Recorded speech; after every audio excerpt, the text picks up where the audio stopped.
Murakoze cyane. Nitwa Kennedy Hamdani Munyankindi. Niyo mazina abavyeyi banyise. Yego. Hanyuma nkaba ndi umushitsi gaha. Mwakoze kunyakira. Ya turakwakiriye cyane kandi turagushimiye ko wemeye kuza nubwo umwanya utaba byoroshe. Murakoze namwe. Mwire barakomeye. Bose yarakomeye nasizara amahoro. Ikaze rero mu Burundi no muri Pije Classic FM. Murakoze. Twebwe buriya tuba dukeneye kumenya byinshi bigiye bitandukanye mu bijanye n'ivyo muzo ubwo nyene n'ivyo turabashimira cyane pe kwa mwatwitavye. Uyu munsi Munyankindi mbega umuntu yoba kumvise kuri micro zino samirizi wanashima bwa mbere canke umuntu yora kumva ku izina kuko abantu benshi twara twumva gusa iryo zina rikaza rikazunguruka muri twebwe no mu mitwe yacu ndetse no mu byo twumva ubu kumvise canke umvise izina ahanini yumvike canke atahuriye umuntu nyabaki je nibaza ko yotahura ahanini muri sport yotahura sport kubera je nabayeho ubuzima bwanje bose muri sport n'ubu n'urugendo cyane cyane cyanzanye ni playoff za basketball kunda basketball kuri urwo rugero cyane gose narekinye mugabo ngeranje na football hajyaje naho nakinye basket nkunda football cyane gose gusumba basket ego mugabo ngira turaza kubishika ko mu nyuma ya turaza kubishika ko tuza kuganira ibintu byinshi pe n'umufana wa Vitaro cyane gose n'umufana wa Manchester United aja kuraba match Vitaro ko basigaye bayitsinda ku mugoroba no mu gitondo yakinindi match bakayitsinda aiga ngo izina kabiri ku munsi ngo ntawanka konka nyina ngo agwaya ya ntibibaho kabisa bibaho pe tukumva muri basket none no mupira w'amaguru birumvikana ko nawo ukunda cyane ariko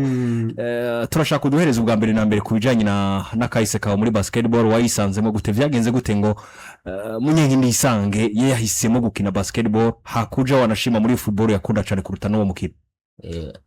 urumva nk'abandi bana bose igihe bakura muri iyi Bujumbura cyane twakura dukina football ego donc je nakinye football mu buto bwanje primaire yose na secondaire ushima umwaka wa mbere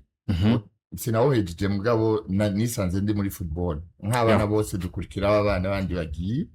hanyuma tugakina football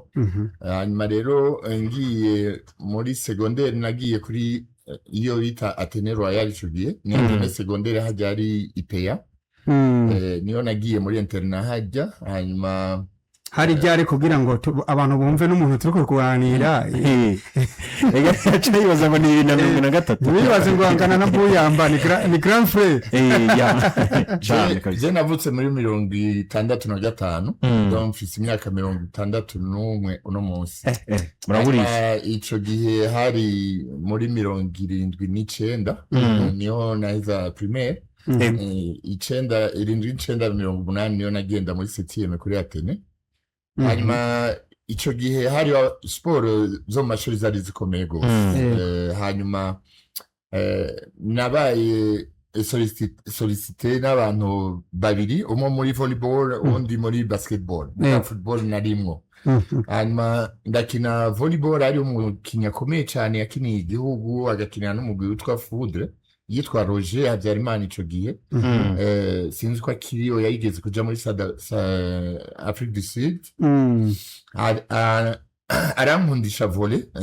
arantwarayo mugabo nasanze nayikinye nk'ukwezi kumwe gusa hanyuma ndabivamo kubera nabona ari umukino badahura na contact ziriho bamwe bari hirya ya fili abandi hino ya fili je rero ivyo bintu sinabona byumva nca ndavamo nsubira muri football hanyuma ize nk'ukwezi haza abagabo babiri umwe yitwa Pascal twamwita Chepa yakina basketball kuri Atene uwundi yitwa Jagen niryo tazirano twamuhaye avukana n'umushinga ntayitwa Jegeza abantu baramuzi yari très célèbre muri basketball kuri Atene bati wowe urafise ibintu byose twe dukeneye tubona yuko ushobora gukina basketball hanyuma ndaja muri basketball ndi entraîneur umwaka wose mugabo hariho ekipe ikomeye cyane kuri Atene sinashoboye kwinjira muri ekipe mugabo naja muri ekipe nari entraîne nimayo nta niyo nambara muri 12 mugabo akambwira ati ikintu cyose no kugira patience hazoteba igihe cyawe nicagera uzokina mugabo nabigira parallèlement nkakina na football aho nyine yego hanyuma umwaka ukurikira ndi muri 8e niyo naja muri ekipe nakinye match ya mbere yanje hajya hari hotel Novotel yego sinzi ko ariyo hari hotel ya basketball hajya niyo twakinira ama match ya championnat mugabo narakina cyane na interscolaire hanyuma muri 73 yego nasanze hariho umugenzi wanje yiga kuri Atene Gitega hanyuma yifuza kwiga i Bujumbura ko yarafise problème ya estoma kubera alimentation zo muri internat yavuga ati je nshaka kwiga i Bujumbura kugira negere muhira nanje reve yanje kwari kwiga ruguru rero deuxième trimestre rero turagira switch ndaja kuri Atene Gitega ndi muri 9e muri deuxième trimestre yego hanyuma ndasanga ibyamamare muri basketball hari umugabo yitwa Kimamara muremure rwose yakina basketball n'uwundi mugabo yari muremure yitwa Karabona Charles mugabo ntiyakina mugabo yarakunda basket cyane hanyuma barambwiye ati wewe ifo ko integra equipe ya basket ngaho kuri Atene Gitega mugabo même temps nabandanje na football ngaho y'ishuri kandi nari umunyegori ico gihe nakina mu igori yego hanyuma ndintegra equipe rero ya basket kuri Atene 9e 10e hanyuma ndaba orientere kuri Esta niyo natanguye rero guheba football ntangura gukina basketball yonyine yego urinjiye muri basketball noneho utangiye kwikina birabaye uyu munsi uje hano nk'umwe mu bakunzi banashima bimwe mu migwi ikomakomeye hano muri basketball uretse ko nabonye no muri football buriya hasi nibeshe uvuga niko kabisa nka Arsenal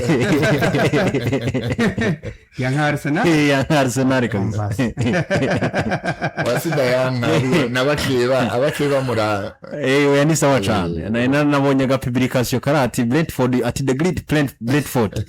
ati rakubita hasi equipe ya Arsenal ati ndakunda ati ndambara umwambaro w'iyi equipe muri basketball ngo umaze kwinjiramo nk'umukinyi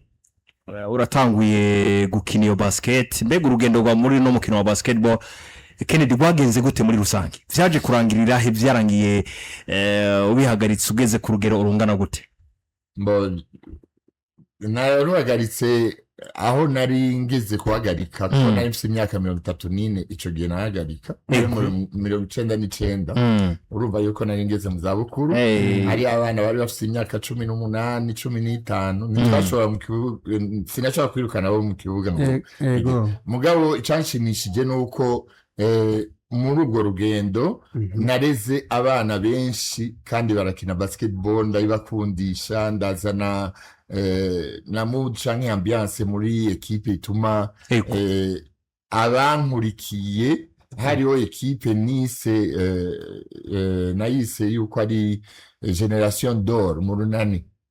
kubera iyo equipe yamaze nk'imyaka 5 idatsindwa urukino na rumwe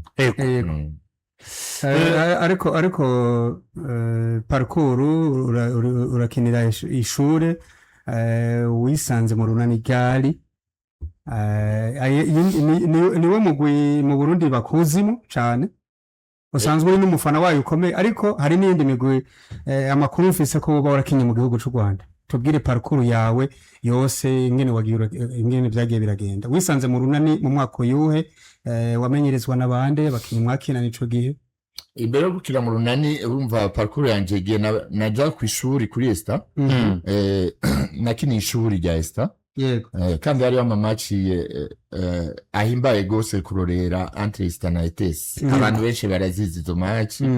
hanyuma hari muri 84 kandi dufise rero umuntu yakunda inkino gose yakora muri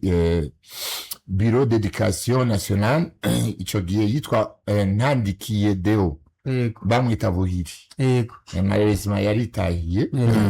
mugabo uyo muntu yaciye agira initiative ati nshaka gukora ekipe y'abakinyi biga muri Michael secondaire ngaho Bujumbura baje muri ekipe imwe ishobora kuja muri association ya basketball iyo ekipe rero ayitandira gakura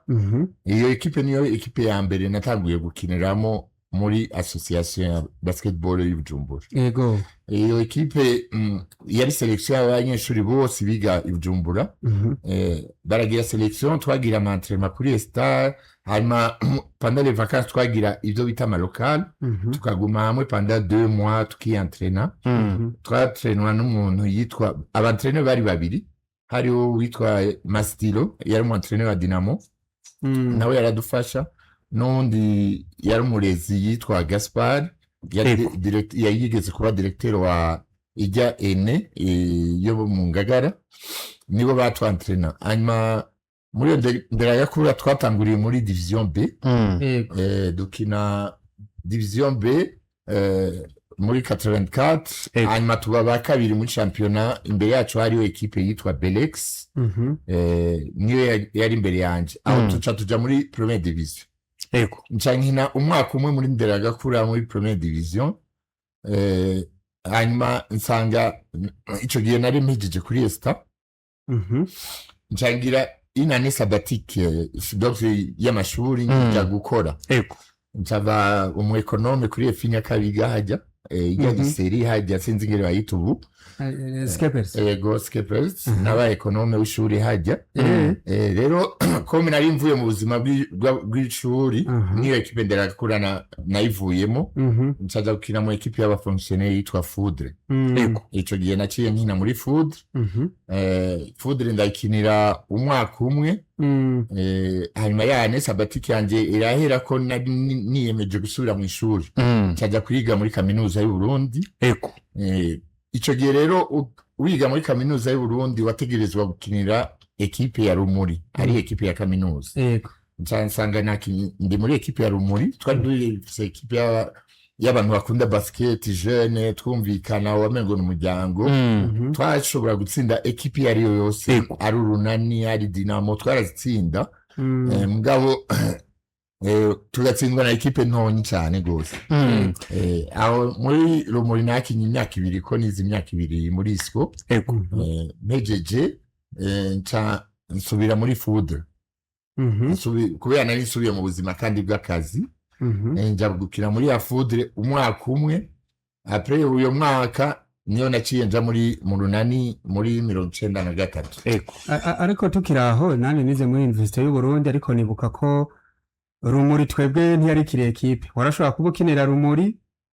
ukinira n'Urunani hari umuhungu yitwa Ibere wo mwijabe yakinira Runani A nubwo atabandanira persa ariko kandi akinira na Muri byari ibintu hari nko gukinira université match zije occasionellement ariko kera Muri yari club nkuko tubona mu bakobwa ari club iparticipa muri competition za FEBABA Muri yari club ikomeye gose ikomeye ndashaka kuba nk'akaroro muri 87 niho nibuka playoff za mbere zatanguye ga mu Burundi playoff no kuvuga zijya seri z'amamatch kipe zine za mbere muri 87 rero Muri yakinye finale n'Urunani yari ikomeye gose bari bafise abakinyi nk'ababazi yari umukinyi yitwa Senegalais yari muremure gose afise shoot donc bagira ibintu vyose malgré la taille yabo ko bari bafise 2 mètres plus hariho Senegalais hariho undi bita Ferdinand Musurusuru hariho witwa Freddy bari abakinyi bakomeye je twarahuriye mu kibuga bakiko nkina muri ndera gakura no mu Runani twarahuriye mu kibuga donc Kera Muri yari club iri structuré izwi twari dufise na budget batugurira ibirato amatraining twambara neza yari club n'amantraînement twari dufise na bus y'ishuri idutwara kugira amantraînement ko twayigira kuri campus Kiriri twagira 18h gushika 21h hariyo salle hari ya gymnase niho twagira hariyo salle ya gymnase ndayibuka aho Muri rero Kera yari club restricted izwi neza kandi abayikinira barabanyeshuri gusa mugabo mu nyuma byavuye bihinduka umuntu yiga muri university ashobora gukinira equipe yindi ubwo rero uravuye muri ekipe ya Nderagakura uragiye uraciye muri Rumuri ariko mu nyuma uragiye mu runani muri 1993. Yego urumva naganiriye n'umukoci yari umukinnyi même temps coach ko yariko arakukuruka yitwa Bosco. Bosco n'umuntu yakoze ibikora inka mu runani cyane nk'umukinnyi kandi nk'umukoci nk'umwakadre nk'umuvyeyi. Ati genda gukeneye uze udufashe, urabona yuko ekipe bariko baraviramo rimwe nta pepiniere ico gihe yariyo vraiment byari bitangaje ko runani musanzwe tuba dufite pepiniere igihe cyose cy'abana bato bakina. Hanyuma ndamubwira nije nangorane ndaza mu runani muri 83 rero nja mu runani niho nakinye rero gushikaho 83 canke 93 93 pardon muramba bari ugurakinye mu runani nibihe bihe wibuka mu runani kuko je nibaza yuko ekipe yawe ari runani nubwo numva waciye henshi. Naciye henshi mugabo n'ikimenyamenya waje wambaye umupira w'urunani urunani basketball club. Bituma ekipe yanje ari urunani nuko niyo nashigikira n'imbere yuko ntangura gukina basket. Kuko urunani rwavutse muri 79 niyo batanguye gukina muri première division. Ico gihe rero hari abana bo muri quartier twashigikira ekipe tuja mu entraînement ahitwa kuri Sosthene bagira entraînement. Je narimo muri abo bana nashigikira urunani naririmba urunani ni bwiza Nyakabiga Jabe ofeti au départ niyo harabazi Jabe gusa ariko na Nyakabiga nibaza kwirimo na Jabe hajya sikirenga cyane ko hajya Jabe ni yavuba hajya mu Jabe kera bahari mipamo nta mazu yariho ayo inzu ya primaire gusa yari mu Jabe bwiza ariko yari Bwiza yariho Bwiza ni Belge bahita quartier Belge ni ya Kera gose. Mugabo Jabe nibaza ko muri 76 Jabe ntiyariho kuko ico gihe je niga muri primaire mu Ngagara quartier 5 twaca hajya tukajabuka ntangwa twaca mu Ipama abo bari mu Ipama nanzu zari nashaka ubwa mbere na mbere kumenya kuko abantu benshi dufite amakenga n'ibintu twibaza kubijanye no kumenya basketball ya kera. Mbega muri ico gihe mwakina basketball tudashingiye ku runani gusa wanashima ama equipe yose ndetse muri basketball muri rusangi abantu bakira gute uno mukina? Abantu barawukunda baraja kuraba hanyuma ari nako cunyinjira ndabire umbwire mbega kubijanye na za transfer zo zakugwa muri championnat nkaho wagiye mu transfer menshi mu equipe atandukanye vyari bimeze gute? Ama transfer yari yoroshe gukora, hari impapuro mwasinya muri ico gihe mbega mu ma equipe ho harimo abamenyereza basanzwe bazi kumenyereza basketball n'amategeko yose yarameze neza? Ndashaka muri rusangi basketball yari imeze gute ico gihe, yakigwa gute n'abantu bayikurikirana? Ingene baza ko muri rusangi basketball mu Burundi kera bayifata nk'umukino w'abantu baciye mu ishuri. Rero wasanga abantu bo mu makartier kenshi nta numwe yakina basketball. Nta numwe imbere yuko urunani ruza bo baca muri football, baja muri football ugasanga umuntu yakina yaba ari umufonctionnaire canke umunyeshuri niwe yakina basket. Mugabo muri rusange abantu barakunda basketball mugabo nabo nyene bize ni nayo yari publique ya basketball kuko yakinwa mu mashuri champion gasanga ama equipe menshi yo mu mashuri niyo yari muri champion. Hanyuma ivyerekeye organisation yari imeze neza cyane kubera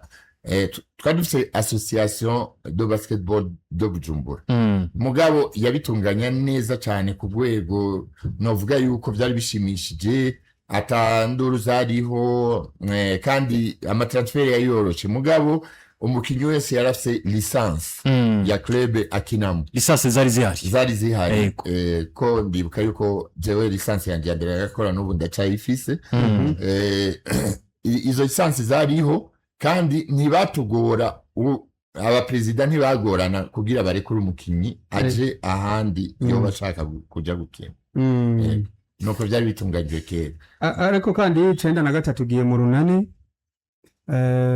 warinze uheza 99 ariko ukeneye gusa nta yindi ekipe wakiniye oya nta yindi ekipe nasubiyemo nakinye mu runani 93 gushika 99 match ya nyuma yanje twari tuvuye gukina mu Rwanda tournoi ya Gisembe Memorial Gisembe niyo match ya nyuma nakinye turaza kwigaruka ko ni match yambaye gas kandi iri mu match z'ubuzima bwanje iri match y'ubuzima bwawe ariko